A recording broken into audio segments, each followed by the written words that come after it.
At least they're finally admitting it.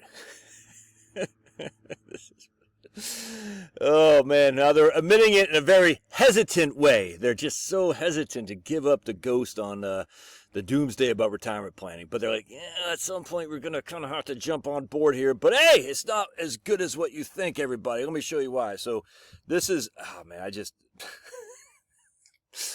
so I can't, what did Chomp out, Chomps? Okay. I just can't get over this stupid article right here by my man Ed McQuarrie and this guy. It just drives me crazy. So this is whistling past the graveyard. They're going to prove to us how bad it is out there and blah, blah, blah. They're going to show us right here. It's the best data that spending falls far less than the 20 to 30% conventional wisdom is from this paper I'm going to cite right here. All right, so this paper I'm going to cite right here. And this is from Alicia Bissell and Anki Chen. I'm not sure if Anki Chen's a chick or a dude. I don't know. But from the Center for Retirement Research over at Boston College. And we're going to go down to the conclusion initially. We'll talk about this on the live stream tonight on Locals. So if you're not joining the Locals, you're wrong. The show notes to how to do it down below. And we're going to show you right here, the conclusion. Household consumption preferences in retirement have been... Oh, by the way. Why do you keep focusing, Josh, on the one thing, man? Because, I don't know, maybe I do have ADHD, maybe I have OCD, I don't know. But when I get a freaking hair up my butt, I'm like, no, I'm going to smash this thing until it's obliterated for all to see. Because it just, when people are just wrong, misleading, ignorant, I don't know what it is, but I cannot sit there and just let the truth escape if they're just wrong. And these guys are just flat up wrong, and they're citing data that does not back their agenda. In fact, it's funny because I had a guy yesterday, he said, on my YouTube channel, a comment. He said, about a video I did yesterday, I forgot what it was. He goes, is the ADHD intentional, or do you think this stuff out in advance and sneak it in? It's intense and distracting from the topic.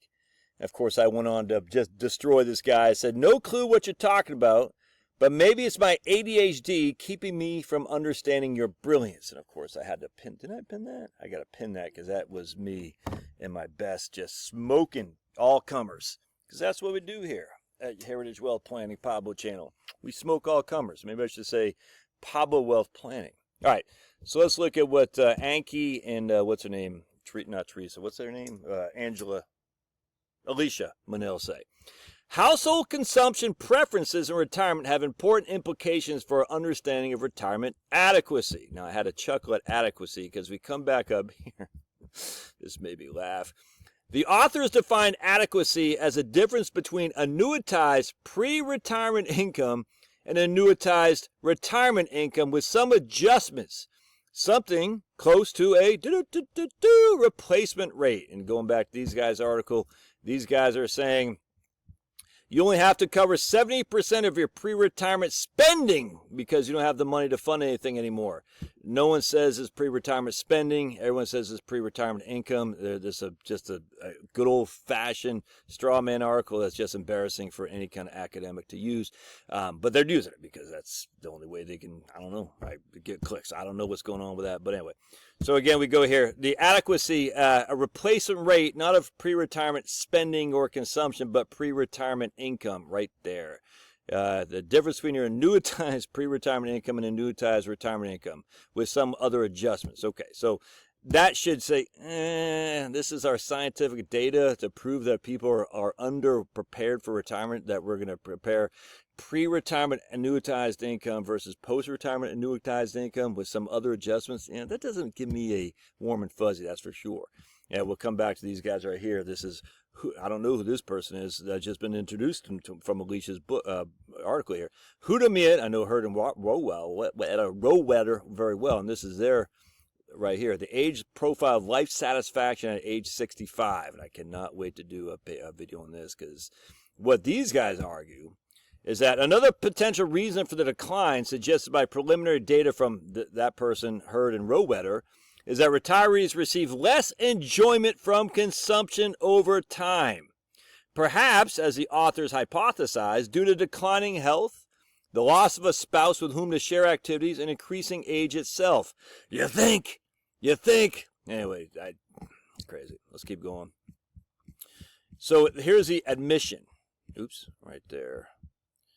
All right, financial planners and researchers have often assumed that retirees would like to maintain their pre-retirement standard of living. And it just, again, this goes back to the stupid article right here that they're saying no one, I already did a video on this, but basically the assumption is retirement like to retain their pre-retirement standard of living.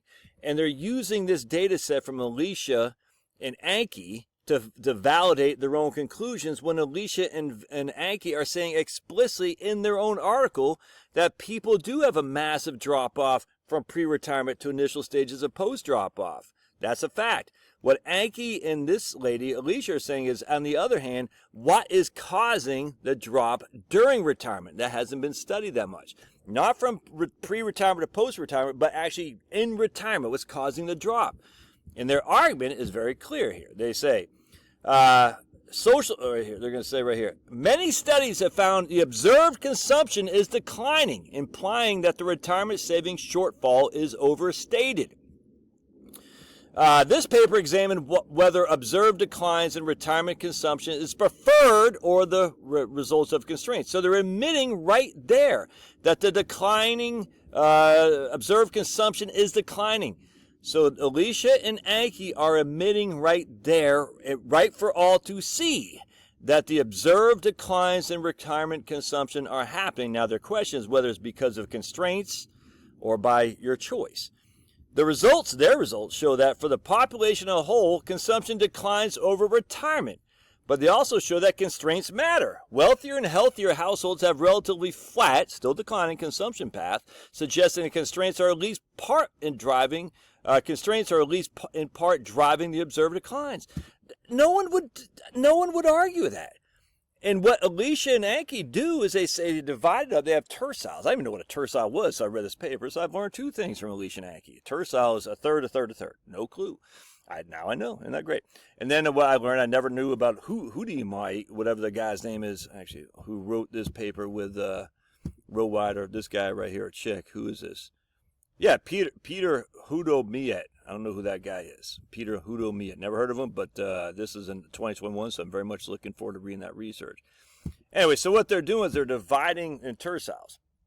The first tercile, basically the healthiest and wealthiest, and they're comparing the second and third tercile to the first. And they're saying the healthy and wealthiest don't decline as much as these other terciles, and implying that the reason the other terciles are the consumption is declining is because they have constraints. Yeah, like death. I mean, death is a constraint. You're not going to live 30 years, 20 years. There's a good chance that many of these people have constraints, i.e. they're going to die.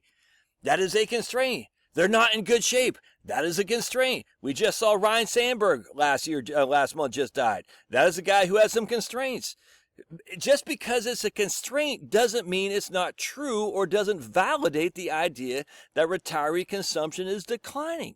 Constraints happen. Yes, you might not have enough money to afford what the guys in the top tercile are doing. I would love to have a freaking beach house. I don't. Does that mean I'm inadequately prepared for retirement? No. It just means I don't have the things that'd be cool to have, and I never will. I'm cool with that. Does that mean that I'm going to be depressed? Like, oh my goodness, my retirement sucks? No. It just says at the end of the day, I have financial constraints.